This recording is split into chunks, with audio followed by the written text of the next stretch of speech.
No sprint double for Elaine Thompson here at the Paris 2024 Olympic Games. The sad news just broke that Elaine Thompson here, the defending 100 and 200 meter champion, is not down to compete in the Jamaican National Olympic Trials for the 200 meter distance for this year's Olympic Games.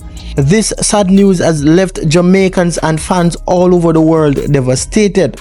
Now, prior to this revelation, Thompson here was on a historic path to become the first woman ever to win a triple-double at the Olympic Games, had she been able to achieve victories in the 100 and 200 meters in Paris, France this year. Unfortunately, she will not even be in the conversation for the 200 meters to have a shot at achieving this.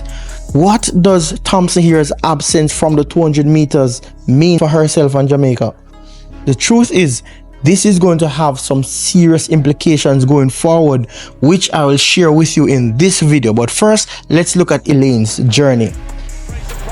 Trying to come away, but Elaine Thompson on the far side, and it's Thompson who's going to become the Olympic champion. Thompson here, who is currently the fastest woman alive, has had quite an uphill battle in her track and field journey that many athletes would never have endured up until this point in time. Injuries, defeats, mistakes, and sometimes even harsh ridicule from fans. But in spite of it all, she's still here fighting with hopes of keeping the Jamaican flag waving high. Unlike many Jamaican sprint superstars who came up through the ranks of the Jamaican boys and girls champs, Carifta Games and other junior events and later moved on to dominate the senior world stage, Elaine's journey was quite different. She purely made it through hard work, as no one really saw much talent in her early days.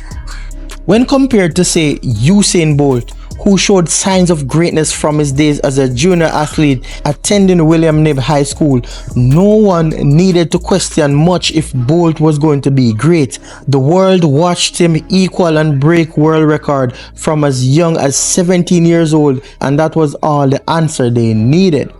On the other hand, Elaine's story was very different from Bolt's. In her teenage years, she started running for Manchester High School and was just an average athlete who was not taken seriously by many. That's how early she found out that her path to greatness was not going to be easy. Her woes started when she was booted from the track team for disciplinary and behavioral issues in her final year representing that school. And this wasn't a hard decision because Thompson here was not one of their standout athletes. In fact, her best performance as a teenager came in 2009 at the Issa Grace Kennedy Boys and Girls Championships, where she finished in a mere 4th place. That was almost it for her when suddenly things started changing. Something happened that changed her life and how the world would see her forever. Here's what happened. After leaving Manchester High School in pursuit of a career, Elaine started studying at the University of Technology, Jamaica. Somewhere deep in her mind, she still had a love for track and field. So she continued running, even though she had achieved almost nothing in track and field prior to then.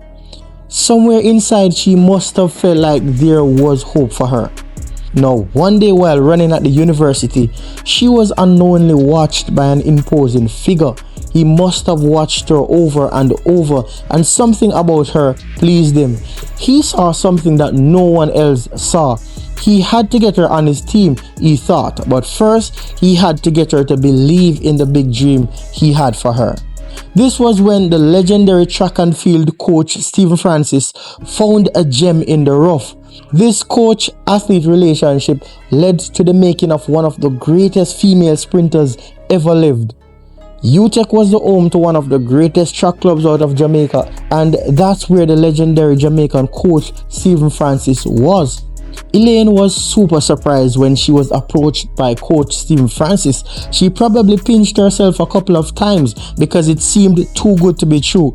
She did not expect this, but the ball was now in her court and she needed to make the best use of the opportunity, and that she did. Being with such a great coach wasn't going to make this easier for her. In fact, it was super hard as the reality hit her that she was not the only one there. Two of Jamaica's greatest sprinting superstars were training right before her eyes. The presence of Shelly Fraser-Pryce and Asafa Powell made things even more daunting for her. These were persons who were dominating in athletics, but here she was with nothing to her name and nothing to show. She must have felt a strange feeling of imposter syndrome kicking in, but she was nonetheless full of determination and faith and was going to fight to make her own impact on the world stage. It was in 2016, an Olympic year, that Thompson Herah really started shining. 1 month prior to the Olympic Games at the Jamaican National Trials, Thompson Herah tied the national record when she clocked a blazing 10.70 seconds to finish first ahead of Shelly Fraser-Pryce. It was then the world started taking her seriously. This unknown sprinter out of rural Jamaica equaled the national mark set by Shelly Fraser-Pryce, one of the greatest the world has known. Something special was starting to unveil. She made her first Olympics and she did not fail to impress.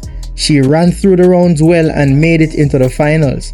First, it was the 100-meter final, and there she was, lined up with the big names, and of course, her soon-to-be rival, Shelly Fraser-Pryce, who the world has grown to know and love, was right there.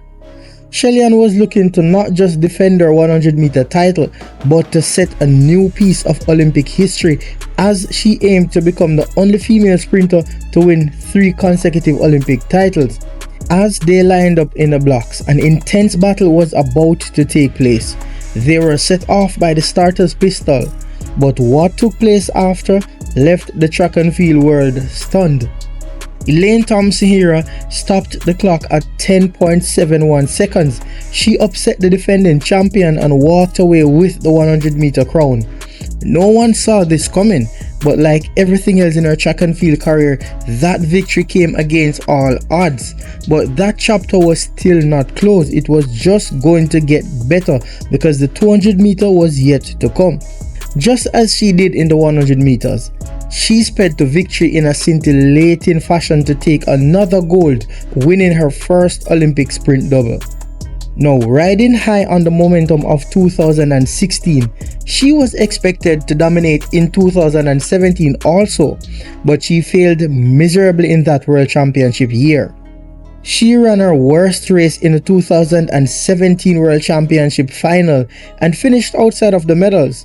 2018 was another disappointing year, but with renewed hopes, she took on 2019. When the World Championships came around again, she finished outside of the medals in 4th place in the 100 meters and also had to pull out of the 200 meters after issues with her Achilles injury resurfaced. Her fans started becoming impatient and many started viewing her as a possible one-hit wonder. They lost hope in her and were probably looking elsewhere for another star to rise to throw their support behind. She probably started believing this argument too. After the 2020 Olympics national trials in Jamaica, she was beaten by the dangerous Shelly Fraser-Pryce and the fast-rising Shericka Jackson in both the 100 and the 200 meters. Try as she may, nothing was working out for her. To add to the pressure she was facing, her former training partner Shelly Fraser-Pryce at that time had just demonstrated that she had unlocked a new level when she became the second fastest athlete in the history of the 100 meters and was now looking unstoppable. But that was probably a blessing in disguise for Elaine because she went into the Olympic Games as the underdog. When the Tokyo Olympic 100 meter final came, Elaine had made it and was only hopeful to defend her title. She wasn't expected to win as Shelly was the strong favorite and all eyes were watching Fraser-Pryce. The starter's pistol went off and both Shelly and Elaine were just about head to head up to about the 70 meters mark. Then something totally unforeseen started happening. It was like Elaine magically found an extra gear and started pulling away from the field with great speed and power, unlike anything seen in decades. She crossed the finishing line in first place in a blazing 10.61 seconds with a negative 0.6 meters per second wind. It was absolutely unbelievable and amazing at the same time. She broke a 33-year-old Olympic record that was largely viewed as unbeatable. It was refreshing to see a sprinter with superb form and technique rewrite the pages of history. No one was expecting Elaine to do well, but she did, and more was to come in the 200 meters. A few races later, she totally destroyed the 200 meters, winning her second gold of the championship in a blazing 21.53 seconds. She became the first female athlete to win an Olympic sprint double, following in the footsteps of her countryman Usain Bolt, the legend. This win was special. She broke away from the field and set a national record at that time. Elaine was finally living up to what coach Stephen Francis had envisioned for her. Maybe that's what he saw. Now, not long after her 2020 Olympics exploits, Elaine was plunged into another dilemma, and this time it was huge. To the dismay of fans and supporters, she parted ways with her coach, the man who had brought her from nothing and worked hard to see her achieve back-to-back Olympic victories. However, Elaine revealed that their relationship had run its course and it was time to start a new chapter.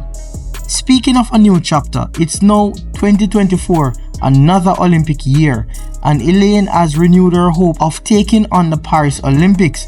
However, as I've said at the beginning of this video, she's now out of the 200 meters.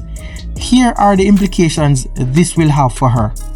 Number 1, which is the least impactful of the points I'll be sharing. Elaine's chances of winning the triple is now out of the window, making it easier for up-and-coming athletes to equal or surpass Elaine's record. Winning the triple would have put this record far out of the reach for many athletes, and of course would have added something more to Elaine's resume. Point number 2, Elaine's absence from the 200 meters is a sign of a weakened Jamaican team. It suggests that Elaine's body is not in the best shape, which could be problematic for her even in the 100 meters. What if she doesn't make it out of the Jamaican trials this year? If she doesn't, it means the 4x100 meter team will also suffer and Jamaica's medal count will be lower this year than the previous years. And the final point, number 3, and I want you to pay keen attention to this one, because it's probably the most important of all the points that I've pointed out so far. Elaine's absence from the 200 meters probably means that her injuries are getting worse, not better, which could soon affect her ability not just to perform, but to earn. Most brands offer performance-based contracts, so if she continues losing, it will be problematic for her financially. It's going to affect every aspect of her game going forward. It's really a sad time for Elaine and Jamaica right now, but she's still a fighter and I hope she wins this battle as she also races against time. So all of what is playing out right now is not playing out in Elaine's and Jamaica's favor, but hopefully she bounces back, if not this year, then next year, because we know that track and field is a very delicate sport and we know things can change in the blink of an eye. So we're hoping that things will change for the better and not for the worse. Thanks for watching.